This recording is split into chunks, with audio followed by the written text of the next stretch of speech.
Hey guys, I've been working on the car the past 2 days, so it's 3 days I've been working on it in a row. It's been raining a lot, so haven't been able to work, but that means I get to progress on the K-swap, which is good, but I've had a lot of problems with the equipment that I bought, and I'm going to share that with you. As of now, the car is ready for a base map, and once everything's in sync and whatnot, I'm going to try to fire it up. Waiting on my laptop to start up and whatnot, but I'm going to show you some things that I noticed. I don't know if this is with all K-swaps or what, but so the hybrid racing 3-inch silicone cold air intake, it's supposed to go down in there and you're supposed to cut a hole and whatnot, but because I have the windshield washer bottle still in there, that wasn't going to work, so I cut it short, and that's okay. You know, it's in a spot, but I had to drill a hole for the air temp sensor, which I'd assume that's the air temp sensor. And then the top radiator hose, even when the silicone intake wasn't in place, it was like, it's like kind of kinked on this side and on this side. So that's, I don't know what the deal is. The bottom one fit just fine. The scariest thing is that these K-tuned heater core hoses, I couldn't find an easy way to work with the heater core valve, so I'm just gonna run the heater core all the time, but that's not really a big deal. But both ends on these heater core lines that are supposed to be direct fit were not direct fit. I had to really clamp these suckers down. There was a massive gap on the engine side of things and then a small gap on the heater core side of things. I'm not really sure what the deal was, but that's just how my experience was. I'd rather have things fit instead of have to rely on clamps. So that kind of sucks. I accidentally screwed up whatever plug this is down here when I was I tried to drill a hole down here, just right above that bolt next to the mount. See if we can see it. It was somewhere in there, you can't, there it is. So I tried drilling a hole there, seeing if I could fit the cables through there. That just wasn't an easy option, and I ended up breaking that sensor deal with my drill. I noticed the knock sensor, it's kind of broken. The motor came like that, but it's no big deal, really. I can just buy another one. It still has the wiring on it.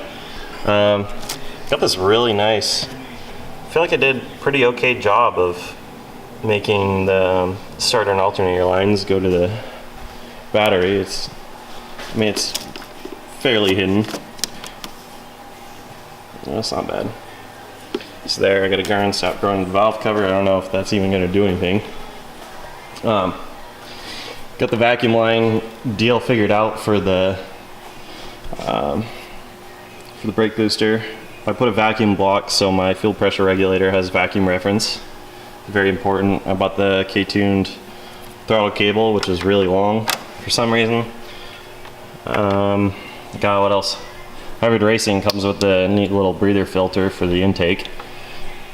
The thing that bugs me about the K-tuned fuel setup, everything fit very well, but oh my god, the return line that goes from the regulator to the chassis, that probably took me 20 minutes or so with PB Blaster to really jam that thing on there.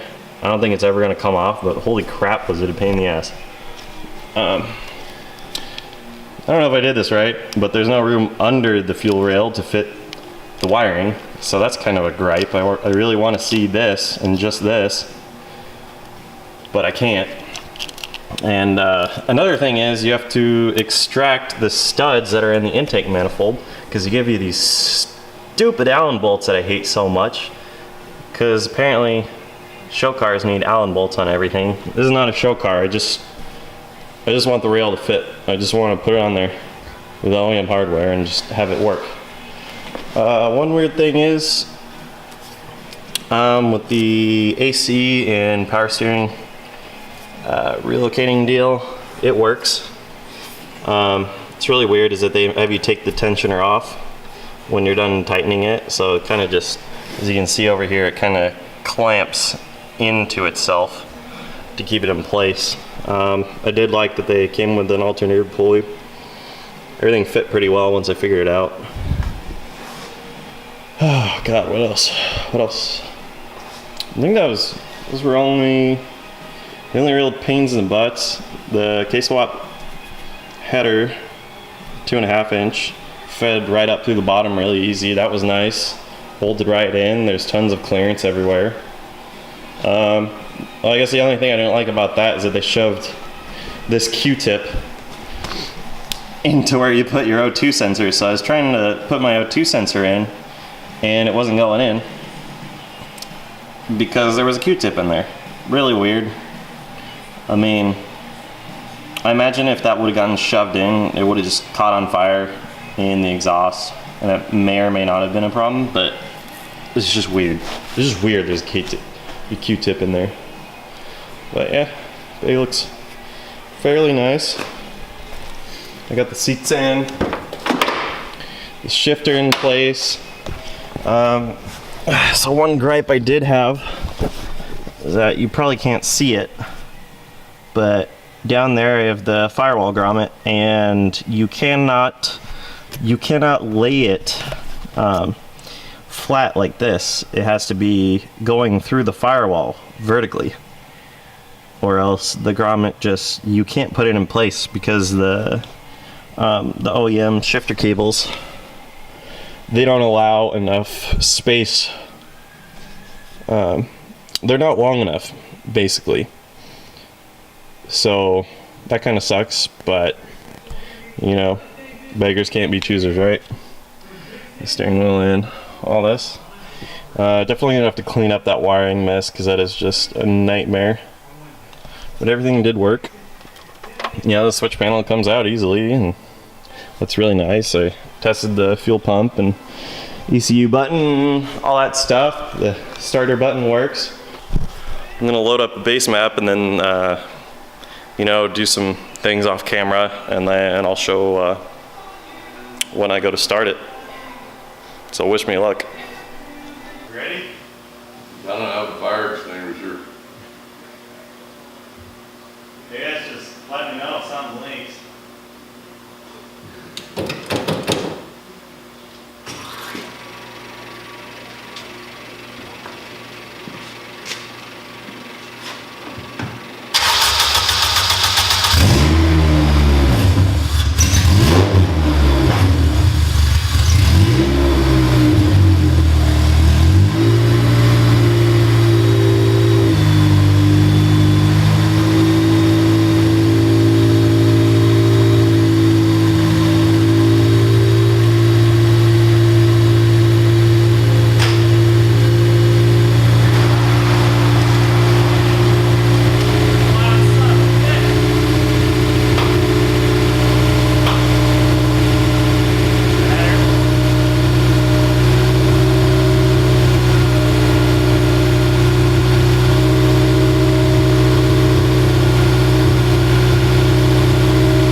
Not bad. I'm impressed with the Infinity.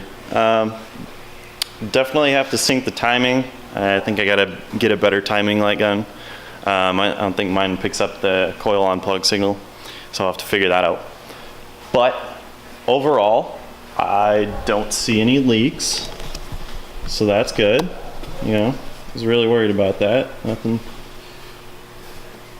My coolant not really warm. Yeah, the radiator's not really warm, which is kind of weird. It's warmer back here, but that's because of the headers. Headers turned purple, so that's cool. Overall, not bad for a startup. I'm impressed with how fast it starts up. And that header just sounds so freaking mean, but yeah. Go in there. So I don't know. I don't really know what else to film. I mean, you guys heard it run, so it's just up to me to get it tuned, get an exhaust on there, and you know, button it up, I guess. But yeah, I don't know. I'm pretty happy.